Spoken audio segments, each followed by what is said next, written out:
Second compulsory asana.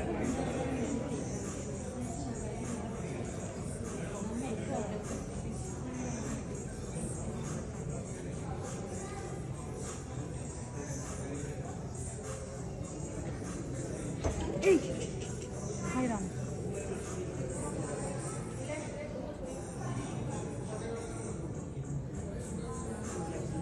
Good morning all. তোমার নাম কি? স্নেহিতা বিশ্বাস। কোথায় থাকো? দেবগ্রাম চণ্ডীদাস। কি করো? যোগা শিখি আমি নন্দিতা দিদির কাছে। কিসে পড়াশোনা করো? ক্লাস 6। ম্যামের কাছে যোগা শিখছো? হ্যাঁ। কেমন লাগছে? খুবই ভালো লাগছে। কতদিন? আমাকে খুব যত্ন করে যোগা শেখায়। কতদিন শিখছো? 3 মাস। যোগা শিখলে কি উপকার আছে? যোগা শিখলে শরীর মন দুটোই খুব ভালো থাকে। তো ম্যাম বললো আর যোগা শিখতে গেলে নিজে কিছু ভেবেছো যে যোগা শিখলে যে শরীর ঠিক থাকবেই, এটা জানো? হ্যাঁ। কতক্ষণ ধরে করো? 1 ঘন্টা। 1 ঘন্টা। পড়াশোনার মাঝে কিভাবে সময় দিচ্ছ? পড়াশোনার টাইমে করি আর যোগার সময় করি। তো এই যোগা থেকে কি বার্তা দেবে? বলবো যে সবাই যোগা করুন এবং যোগা করলে শরীর মন দুটোই খুব ভালো থাকে। শিক্ষক মহাশয়রা কি বলেন এই শেখাকে কেন্দ্র করে? শিক্ষক মহাশয়রা বলেন যে যোগাটা আরও শেখো, এগিয়ে নিয়ে যাও। পড়াশোনার ফাঁকে কি কি শেখো? পড়াশোনার ফাঁকে এছাড়াও আঁকা, আবৃত্তি, তবলা, গান। তো এই শিখে কি তুমি বাইরে যাও, কোথাও অনুষ্ঠান হলে ডাকলে যাও? হ্যাঁ, আমি প্রধানত আঁকা আর আবৃত্তিতেই বেশি যাই, গান আর তবলা অত যাওয়া হয়।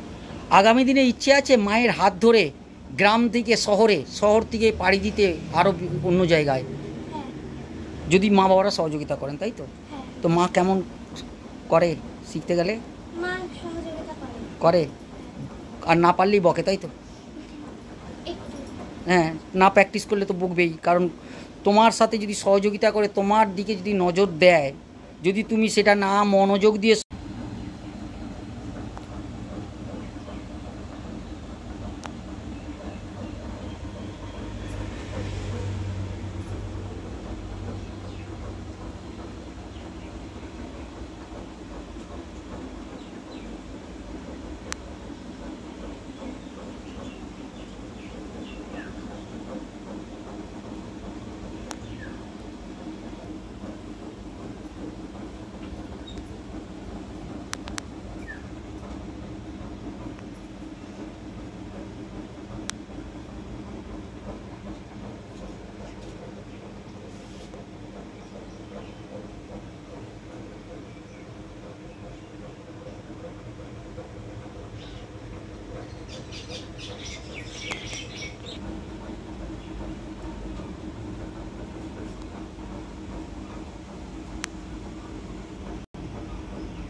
ম্যাডাম, এই মুহূর্তে আপনার বাড়িতে বসে জানা গেল আপনার মেয়ের তার এগিয়ে চলার পথ, সে কিভাবে এগিয়ে চলেছে।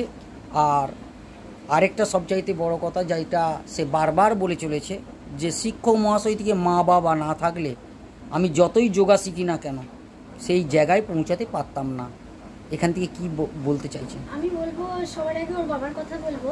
এই গ্রাম থেকে ওর বাবা যদি সাপোর্ট না করতেন তাহলে আমি কিছুতেই মেয়েকে নিয়ে বেরোতে পারতাম না। এটা হচ্ছে গ্রাম। ওর বাবা সবসময় সাপোর্ট করেছে বলেই আমি আজকে মেয়েকে নিয়ে বেরোতে পেরেছি এবং মেয়ের সাফল্য, মেয়ে এক জায়গা থেকে সাফল্য অর্জন করে আসছে। তো যখন বাইরে বেরোন তখন কোনো রকম প্রবলেম হয় না? প্রবলেম হয়, এবার প্রবলেমের সম্মুখীন তো হতেই হবে, কিছু করার নেই। এটা তো আমাদের সঙ্গের সাথেই হয়ে গেছে। তো কিভাবে এগিয়ে নিয়ে যাচ্ছেন এত বাড়ির কাজ ফেলে? যেমন মেয়ে পড়াশোনাকে সঙ্গে নিয়েই এগিয়ে চলেছে, সেরকম একইভাবে এখন তো একটা মেয়ে, কদিন আগে আমার দুটো মেয়ে এখন একটা কল্যাণীতে থাকছে, বিএসসি করছে, বিএসসি নার্সিং করছে। তখন ওটাকে ঘরে রেখে আমার এটাকে নিয়ে দৌড়াতে হতো, আবার ওটাকেও সময় দিতে হতো। তো দুটো মেয়েকে নিয়ে আমার একা জার্নিংটা আমার একা, কিন্তু সাপোর্টটা ওর বাবা বাইরে থাকে কাজের জন্য, মেয়েদের মানুষ করার জন্যই বাইরে থাকে। বাবারও যেমন, হ্যাঁ আমি সবার আগে বলবো ওর বাবার কথাই। ওর বাবা ভীষণ সাপোর্ট করে। বাবার ইচ্ছে মেয়েরা এগিয়ে যাক, হ্যাঁ, হ্যাঁ, আর তার বাবার জন্য তার লড়াই হ্যাঁ, থেমে নাই। থেমে নেই ওর বাবা। হ্যাঁ বাড়িতেও ঠিক মতো আসে না, বলে যে বাড়িতে গেলেই তো চিন্তা থাকে, খরচারও একটা ব্যাপার হ্যাঁ থাকে, খরচারও ব্যাপার থাকে যে আমি বাড়ি গিয়ে 1 মাস থাকবো, ওর থেকে ওখানে থেকে আমি সে 1টা মাস মানে রোজগার করলে মেয়েরা আরো এগিয়ে যেতে পারবে। আমার নাম নন্দিতা দাস, আমি দেবগ্রাম ছমাথাতে থাকি। এটা প্রত্যন্ত গ্রাম। আমি এখান থেকে আমার পড়াশোনার পাশাপাশি যোগাটাকে বেছে নিয়েছি, আর এটা দিয়ে আমি এগিয়ে যাচ্ছি। আমার সহযোগিতা করেছে আমার শিক্ষক শিক্ষিকা এবং মা বাবা। তারা না চেষ্টা করলে আমি এই অবধি আসতেও পারতাম না। আশা করছি আরও আগামী দিনে আমাকে এইভাবেই আমার পাশে আরও থাকবে। তারপর আমি আরও সামনেই ওয়ার্ল্ড কাপ আছে আমার দিল্লিতে ডিসেম্বর মাসে, আমি সেখানে যাচ্ছি। সেখান থেকে আমার আমন্ত্রণ করেছে।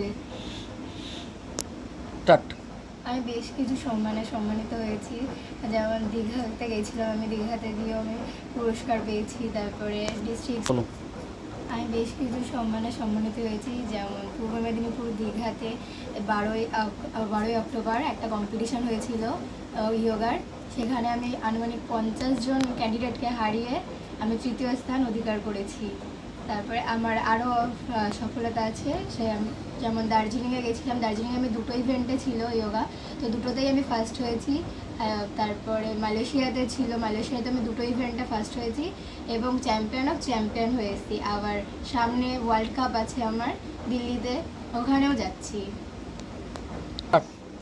আমি খুব শীঘ্রই ওয়ার্ল্ড কাপে যাচ্ছি দিল্লি। এবার এর পেছনে আমার শিক্ষক শিক্ষিকা এবং মা বাবার অনেক অবদান রয়েছে।